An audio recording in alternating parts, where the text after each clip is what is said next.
नमस्कार, कलाम समसामयिक की ऑडियो बुलेटिन में आपका स्वागत है। यहाँ आपको मिलेगी दिन भर की वो तमाम खबरें जो आपकी प्रतियोगिता परीक्षा की तैयारी के दृष्टिकोण से महत्वपूर्ण है। तो आइए एक नजर डालते हैं आज की सुर्खियों पर।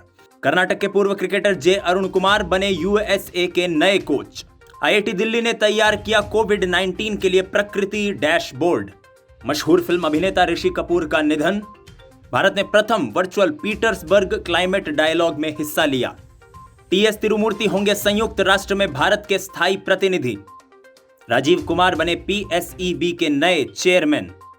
मध्य प्रदेश सरकार ने शुरू की जीवन अमृत योजना और प्रख्यात बैंकर सुरेश पटेल बने सतर्कता आयुक्त। आइए अब खबरों को समझते हैं विस्तार से। कर्नाटक के पूर्व क्रिकेटर जे अरुण कुमार बने यूएसए के नए कोच। कर्नाटक के पूर्व क्रिकेटर जे अरुण कुमार को यूएसए की राष्ट्रीय टीम का मुख्य कोच बनाया गया है। वे अंतरिम कोच जेम्स पेमेंट का स्थान लेंगे। उन्होंने कई वर्षों तक कर्नाटक टीम के साथ काम किया और इंडियन प्रीमियर लीग में किंग्स 11 पंजाब के बल्लेबाजी कोच के रूप में भी सेवाएं दी थी। आईआईटी दिल्ली ने तैयार किया कोविड-19 के लिए प्रकृति डैशबोर्ड।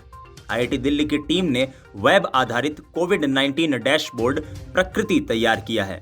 इसका नाम prediction and assessment of corona infections and transmissions in India है। यह डैशबोर्ड भारत में कोविड-19 मामलों की राज्य और जिलों से जुड़ी हुई तमाम जानकारी उपलब्ध करवाएगा।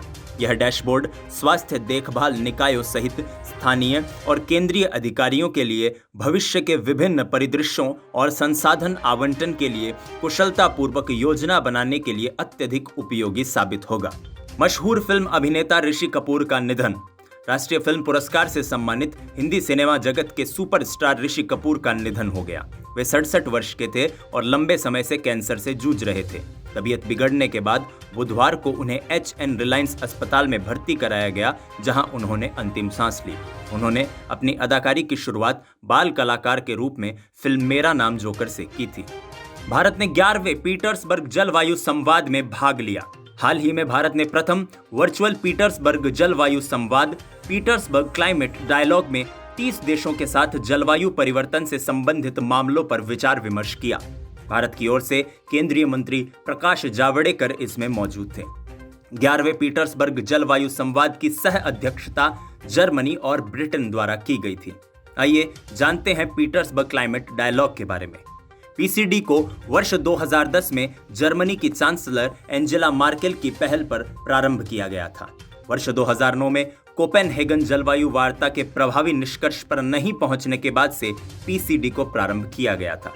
यह प्रथम वर्चुअल जलवायु संवाद पीटर्सबर्ग जलवायु संवाद का 11वां सत्र था, जिसकी मेजबानी 2010 से जर्मनी द्वारा की जा रही है। इस संवाद की प्रमुख विशेषता यह है कि यूएनएफसीसीसी के आगामी सम्मेलन की अध्यक्षता करने वाला देश पीसीडी की सह मेजबानी करता है। टीएस तिरुमूर्ति होंगे संयुक्त राष्ट्र में भारत के स्थायी प्रतिनिधि। अनुभवी राजनयिक टीएस तिरुमूर्ति को संयुक्त राष्ट्र में भारत का स्थायी प्रतिनिधि नियुक्त किया गया। वे फिलहाल विदेश मंत्रालय में सचिव के पद पर कार्यरत हैं। भारतीय विदेश सेवा के 1985 बैच के अधिकारी तिरुमूर्ति न्यूयॉर्क में सैयद अकबरुद्दीन की जगह लेंगे। सरकार ने नम्रता एस कुमार को स्लोवानिया में देश का अगला राजदूत नियुक्त किया है, जबकि जयदीप मजूमदार को ऑस्ट्रिया में भारत का नया राजदूत बनाया है। मंत्रालय में संयुक्त सचिव दीपक मित्तल को कतर में भारत का राजदूत नियुक्त किया है। वहीं पीयूष श्रीवास्तव को बहरीन में भारत का राजदूत नियुक्त किया गया है। राजीव कुमार होंगे पीएसईबी के नए अध्यक्ष। पूर्व वित्त सचिव राजीव कुमार को 3 साल के कार्यकाल के लिए लोक उद्यम चयन board public enterprises selection board का नया अध्यक्ष नियुक्त किया है। वे झारखंड कैडर के 1984 बैच के आईएएस अधिकारी हैं। उनकी नियुक्ति प्रधानमंत्री नरेंद्र मोदी की अध्यक्षता वाली कैबिनेट की नियुक्ति समिति द्वारा मंजूरी देने के बाद की गई है। वे कपिल देव त्रिपाठी का स्थान लेंगे, जिन्होंने हाल ही में राष्ट्रपति रामनाथ कोविंद के सचिव का पदभार संभाला है। आइए जानते हैं पीएसईबी के बारे में। लोक उद्यम चयन बोर्ड एक उच्च स्तरीय निकाय जो सरकार को प्रबंधन और केंद्रीय सार्वजनिक क्षेत्र के उद्यमों में सर्वोच्च पद की नियुक्तियों के लिए परामर्श देता है। यूजर्स यहां रिक्तियों, संगठन के कार्यों, दिशा निर्देशों इत्यादि के बारे में जानकारी प्राप्त कर सकते हैं। मध्य प्रदेश सरकार ने शुरू की जीवन अमृत योजना। मध्य प्रदेश के मुख्यमंत्री शिवराज सिंह चौहान ने मंत्रालय से जीवन अमृत योजना का शुभारंभ किया। इस योजना के तहत सरकार कोरोना से शरीर की बीमारियों से लड़ने की ताकत बढ़ाने वाला काढ़ा वितरित करेगी। यह काढ़ा लोगों को कोरोना से बचाएगा। बताया जा रहा है कि सरकार ने यह योजना प्रदेश में कोरोना के बढ़ते मामलों को देखते हुए आरंभ की है। इस योजना के तहत सरकार काढ़ा के पैकेट को निःशुल्क वितरित करेगी। प्रत्येक पैकेट का वजन 50 ग्राम होगा। प्रदेश में 1 करोड़ परिवारों तक काढ़े के पैकेट को वितरित करने की योजना है। यह संभवतः देश की पहली योजना है जहां सरकार काढ़ा बांटकर लोगों की प्रतिरोधक क्षमता बढ़ाने का काम कर रही है। सुरेश एन पटेल बने सतर्कता आयुक्त।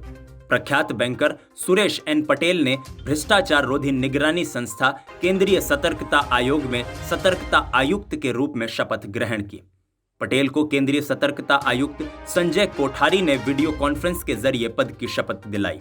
पटेल अभी अहमदाबाद में है। प्रधानमंत्री नरेंद्र मोदी की अध्यक्षता वाली उच्च अधिकारी प्राप्त समिति ने इस साल फरवरी में इस पद के लिए पटेल के नाम की सिफारिश की थी। पटेल के पास बैंकिंग क्षेत्र में 3 दशक का अनुभव है। उन्होंने 2015 में आंध्रा बैंक के प्रबंध निदेशक एवं मुख्य कार्यकारी अधिकारी के रूप में प्रभार संभालने से पहले ओरिएंटल बैंक ऑफ कॉमर्स में कार्यकारी निदेशक के तौर पर सेवाएं दी थी। यदि आज की प्रमुख खबरें, ये अंक आपको कैसा लगा हमें कमेंट करके जरूर बताइएगा। कोरोना वायरस से अपने और अपने परिवार को सुरक्षित रखिएगा। आप स्वस्थ रहें, इन्हीं शुभकामनाओं के साथ नमस्कार।